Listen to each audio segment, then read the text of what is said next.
Ya, aku bagus sih. dulu kita kayaknya sama deh. Cuman bedanya aku nggak terkenal aja.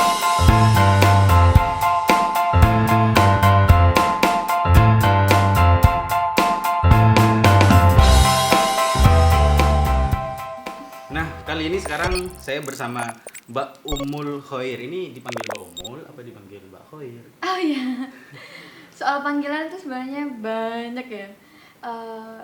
Ketika pindah ke pesantren, sebenarnya panggilan nama kecil itu dari orang tua itu biasa ya. Madura itu kan biasa ngedabelin nama. Ngedabelin nama. Iya kan? Iya. Misal Mamat lah, yang pada awalnya namanya Ahmad gitu. Oh, iya, kan iya, biasanya benar. Mamat jadinya. Kan Umul Khoir, jadi di sini dipanggilnya UU dulu. Jadi didabelkan U-nya. Jauh. Jauh sekali. Iya, iya. Mbak Uum. Iya, di rumah itu mesti panggilan nama kecil itu.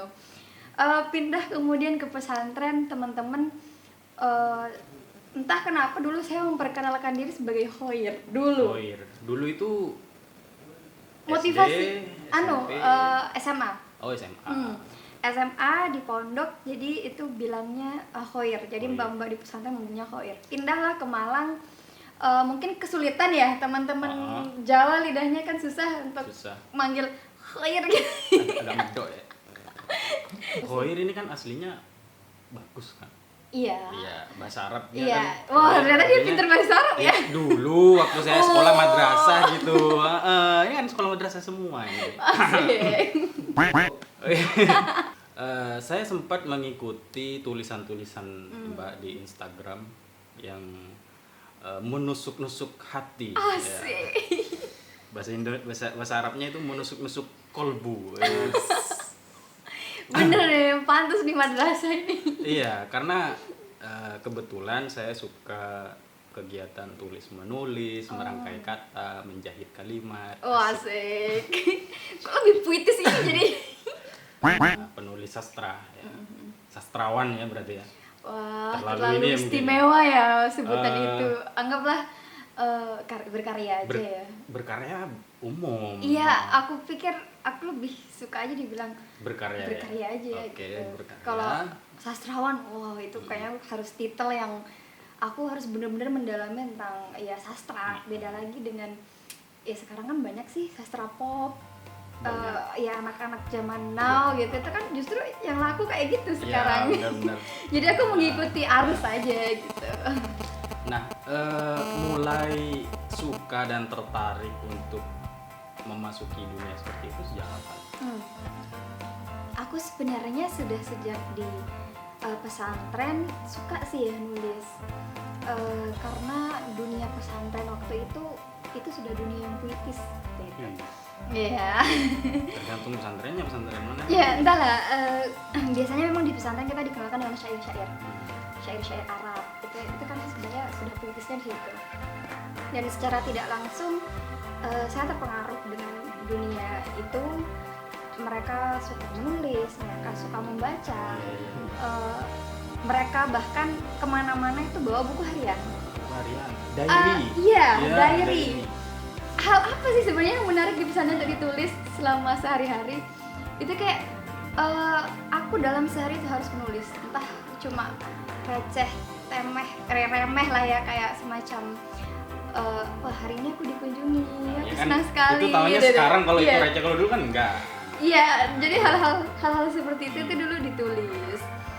Kemudian mungkin karena kita yang namanya menulis tuh biasanya kita mau nggak mau harus ada asupan.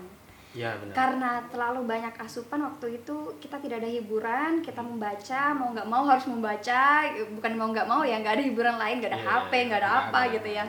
Jadi hiburannya yaitu membaca.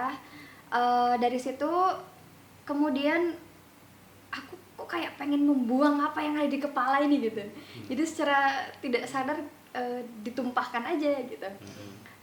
Mulai pertama kali kelas 2 SMA ya, Kelas 2 SMA. belajar nulis cerpen. Cerpen. Iya, biasalah ya, waktu itu kan masa sakit hati lah. Masih masa-masanya. Sakit hati, dan kalau di pondok kan ada rindu yang tidak tersampaikan. Wis. Iya, ada sakitnya Dulu kan? gitu. Ada sakit gimana gitu. Ada suami. Jadi Ada suami. jadi dulu Kan dulu. iya itu masanya. Itu yang kemudian hal-hal yang bikin greget itu yang kemudian aku tulis dan aku nyoba ngirim ke media. Oh iya. Karena dengan apa lagi aku bisa mengungkapkan semuanya kalau tidak dengan tulisan dan media yang berbicara. Jadi aku tidak perlu berbicara apapun, hanya media lah yang berbicara nanti pada orang yang aku tuju. Oke. Itu tujuan dulu gitu, pada masanya ya, pada masanya lagi. Alhamdulillah ternyata karya pertamaku itu dimuat di Radar Madura karena Radar Madura. Radar Madura itu dulu ada setiap hari Minggu konten itulah. Opini ya. Iya. Opini ya. Iya bukan opini sih, lebih ke cerpen. Ada sastra. Oh sastra. Oh, Oh yang sastra. Oke. ada sastra budaya itulah rubriknya. Kasarannya dari SMA berarti ya. Dari SMA dan sekarang sudah berapa tahun berarti ya? 5 ya? Aku di 2 tahun ya, 2 tahun di pesantren, 3 tahun sih. Tapi 2 tahun yang kemudian itu konsisten nulis, sampai dulu juga pernah tembus di media nasional Sastra Horizon. Oh. Pernah tahu? Sastra Horizon ini rujukannya sastrawan. Apalagi bagi teman-teman yang ingin memulai menjadi penyair itu diterbitkan. Iya. Diterbitkan. Dan sampean punya majalahnya. Ada majalahnya sekarang Oh, ada. majalahnya. Nanti tak ambil. Jadi Dikasih kan? Enggak. itu cuma satu. Oh, cuma satu. Itu arsip kalau. Iya, oke. Jadi itu 2013 ketika udah hampir lulus. Ada karya yang pernah terbit di Horizon dan itu adalah honor pertama yang aku dapatkan dari menulis. Itu berapa sih? Ya kan udah dulu kan gitu ya. Di masanya ya. Di masanya ya. Ini kan cuma Itu 2013 sebelum Horizon. 2013. Horizon kan pernah tenggelam sih ya. Pernah tenggelam. Makanya itu ketika Horizon masih eksis sekali waktu itu satu cerpen kan ada rubrik untuk anak SMA ya. Oh, iya. Mungkin karena anak SMA masih pemula jadi honornya waktu itu apa kalau nggak salah ya 250 gitu ya sekitar begitu. Itu dulu udah gede Ros. Iya, bagi santri Iya. itu udah aku dapat duit gitu. Seneng banget. Gede. Yes, gitu. Waktu itu yang dimuat di Horizon itu puisi apa Cerpen. cerpen? Oh cerpen.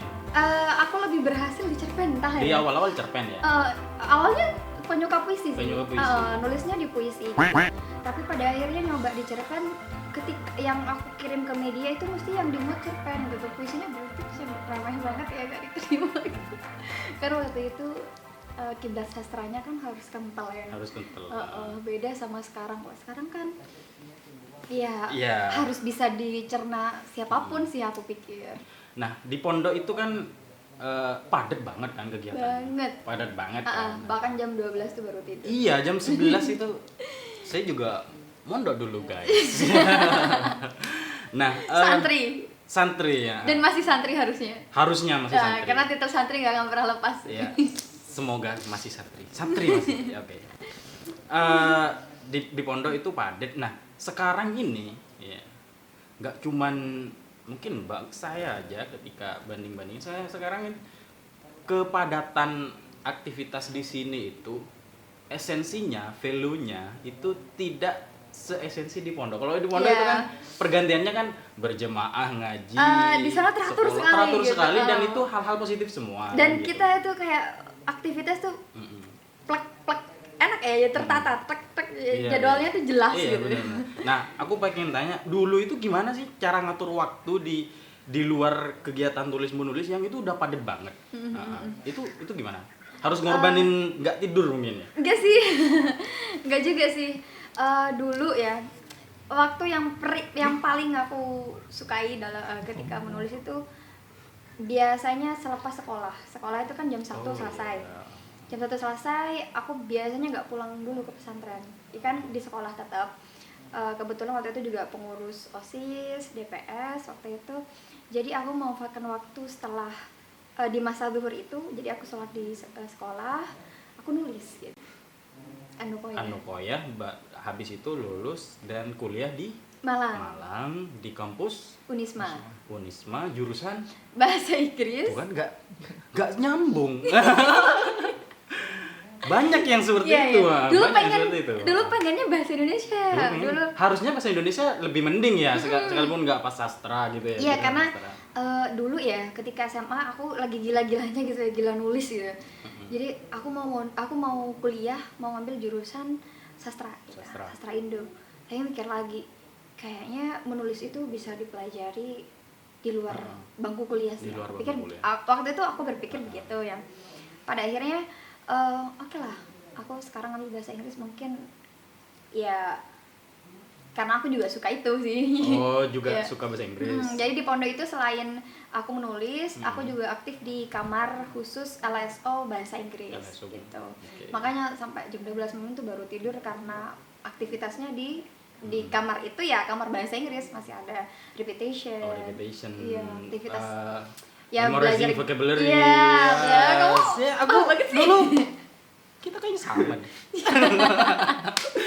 Cuman bedanya aku nggak terkenal aja. Oh, gitu ya? Oke. Jadi duta wisata Sumenep. Iya. Nah, itu gimana ceritanya? Oh iya. Ini Eh, ini random.